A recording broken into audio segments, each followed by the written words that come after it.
All right, next up, we have safety, Jaheem Joseph. Questions for Jaheem, Greg? So Jaheem, just start with the interception Saturday. When did you see it? When did you realize it's coming right to you? Go through that.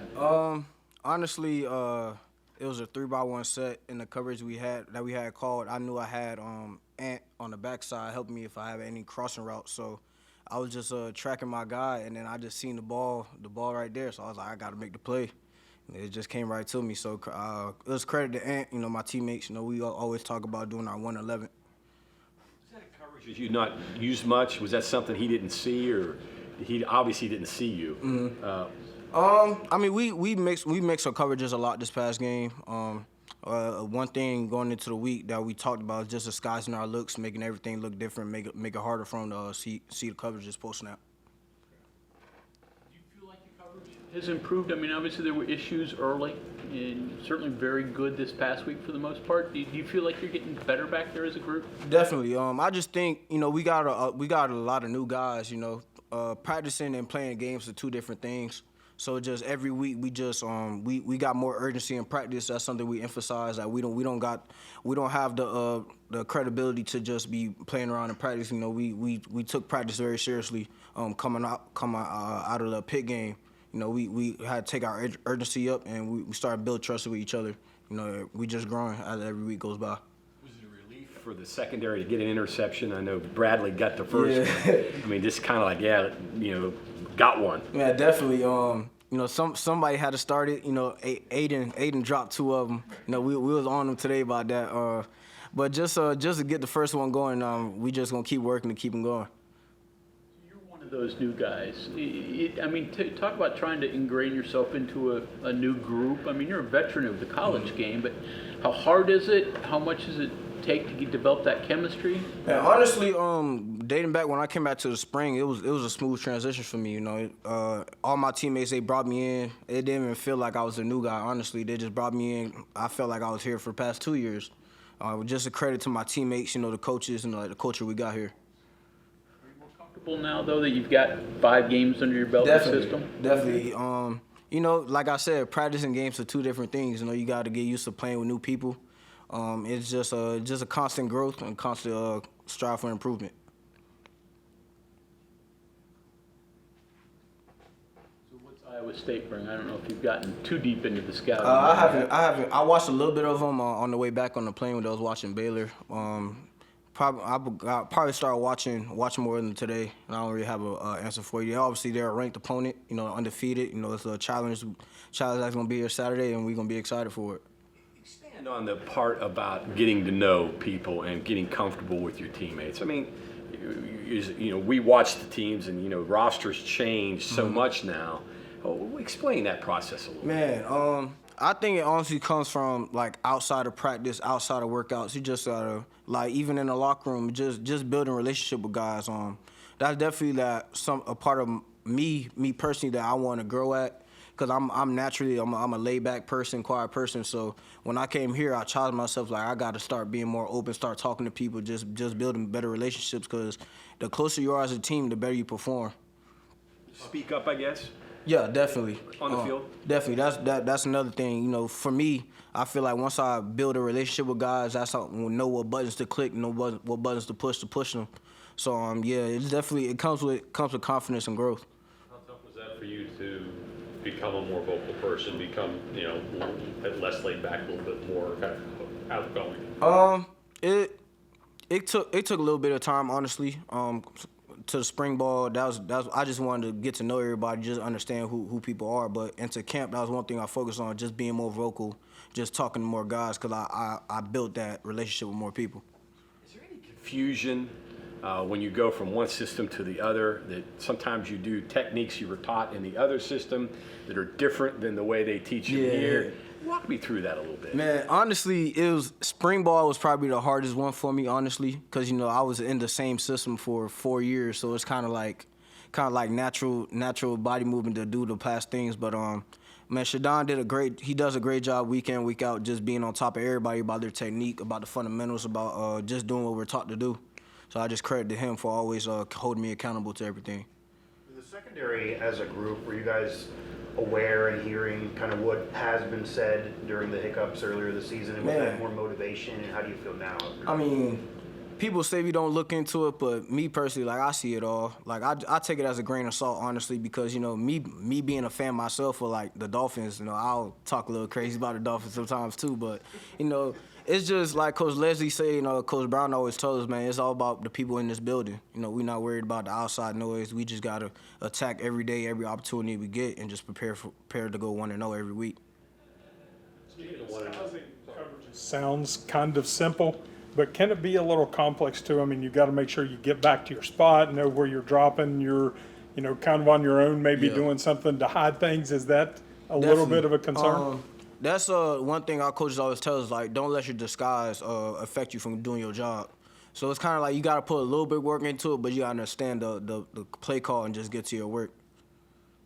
When you guys are having a game like you all had on Saturday, where the offense is putting up points, defense is making stops, can you all see each other feeding off, like, the other side of the ball? Like, do you all as defensive players feed off the offense and vice versa? Definitely. It's definitely like, especially when offense came out early, started putting up points early. We on the defensive side, we like, man, we just gotta get the ball back to the offense. You know, they rolling right now. We just gotta keep doing our job, keep doing what we're doing, keep the energy up, and just get it to them. And you see what they do.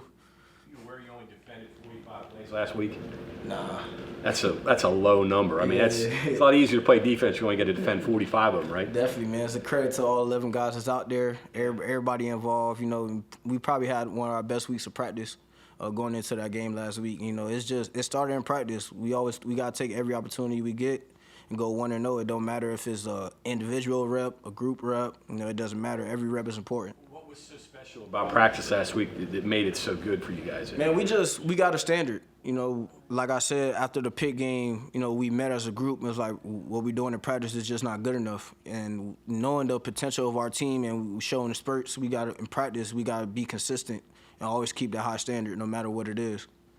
I know it's only Monday, but do you know anything about the Iowa State's offense this year, about Rocco and what he's doing at QB and kind of his ascension and what to expect out of it? Honestly, I haven't really gotten deep into it. I just know they're ranked opponent. They're undefeated. You know, we play them at night. It's a big time game. Fox. You know, last time it was on Fox, it wasn't the performance we wanted to show. So it's just a new challenge, a new week, and we gotta prepare.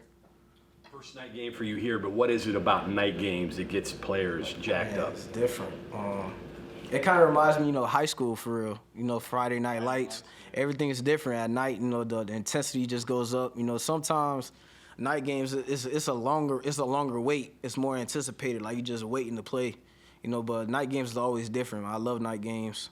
It seems like the guys are faster too. Whatever reason, everybody plays faster. The game's faster. You feel that way as a player? Yeah, honestly, I feel like it's just more energy, more intensity, because, you know, it's just more build up. You know, you get a 12 o'clock click, you just wake up and play. But, you know, you play at 8, it's got that build up. You watching other games, just getting mentally prepared and just when to kick off, it's just time to work. Do you have any thoughts on the Cole Rush uniform, and does that add any Tough. extra juice for you? It's so hard. I'm a person, I like black, and so all black is just a different type of energy, different type of step to you. How do you spend the day when it's an 8 o'clock game? That's a long time to wait. I'll probably wake up, don't even try to look at any football yet, just try to just get emotionally ready for the game. And as the day goes by, you know, I start going over my reminders, my tips. I start watching a little more film, take a peek at a couple of other games, you know, in between the breaks and meetings, and just start mentally preparing for the game later on. Backtrack for a second. You said you guys met as a defense after the Pitt game, just like what, before practice, after practice? Yeah, it was after I think on Monday practice. You know, Pitt. It was a hard loss to take. Honestly, probably one of the worst losses I took in my life. You know, being up by 10 with like 5 minutes left. So like we knew we weren't playing up to our standard, so we had to come together. You know, no coaches, just players, and like we had to talk to each other. Like if we want to do what we want to do and go where we want to go, we gotta pick up the intensity in practice. You mentioned just familiarity and comfort back there in the back end, right? How does that affect the football? Like, what are you doing better, differently in the secondary because you're more familiar, more confident? It's just more trust. Like you just know, being close to each other, that comes with communication. you know, when you build trust with each other, you understand, like, I know for a fact I can depend on him. He's going to be in the spot where he needs to be. So now when they run this certain route or they run this certain concept, I know he's going to be doing this job, so I don't got to too much try to overcompensate and try to do something that's not part of my job. A meeting like the one after the pit game, how does that come about? Two guys talking, or? Man, we just came together. You know, we texting our group chat like we gotta meet together, and we just gotta, cause you know we was 1 and 2, and the team that we have that just wasn't up to our standard. We wasn't playing to our standard either, and we didn't want to accept what we was putting on tape. You know, so we had to come together and just talk to each other, and just remind ourselves of our goals and our standard. Who did the most talking in the meeting? Man, it was a lot of guys, a lot of veteran guys. TB, you know, Tyron Bradley, Josiah Trotter, Aubrey Burks. Like everybody had their time to speak. It wasn't like just a one person thing, because we got a lot of leaders on our defense. Any one thing that somebody said stand out in your mind? And we got to treat every day like it's a game. It's just Serious? Or was there maybe a guy got up there that like blew Tarski and said, you know, was it one of those deals, or was it a serious deal? I just feel like we all had a good idea of what we needed to talk about. It wasn't like nothing like nobody screaming or anything. Like we all knew what we had to do, and we just take accountability. Was it blunt? Were the people just straight up saying what needed to be said, Yeah. not beating around the bush? Yeah, definitely. I honestly, the relationship we built with each other, like it's just we always gonna be real with each other, you know, be blunt, cause it's this or that. At the end of the day, like we gonna win or we gonna lose. Did you say anything in that meeting? Because we talked earlier about you now being more of a vocal leader, but it's not natural for you. Did you speak up there? Not necessarily, honestly. I just wanted, cause I honestly knew what the meeting was gonna be about, and I knew what needed to be said. And like I said, we got a bunch of great leaders, and they just take it from there. Sometimes those meetings can be, you know, contrived or not genuine. Obviously, this one you guys took it to heart, right? Yes, sir. Definitely, cause at the end of the day, you know, the coaches can only do so much. We the guys out there, so we gotta execute. We gotta make the plays. Observation, it seems like corner safeties, you guys are playing the ball better in the air when you see it now. Is that right? And then where does that come from if that is right? And confidence. You know, Coach Leslie always told us, like, we ain't got nothing to worry about. Just go out there and play fast. You know, if we all good enough players to be on this stage, you know, so we just got to play with confidence and play fast.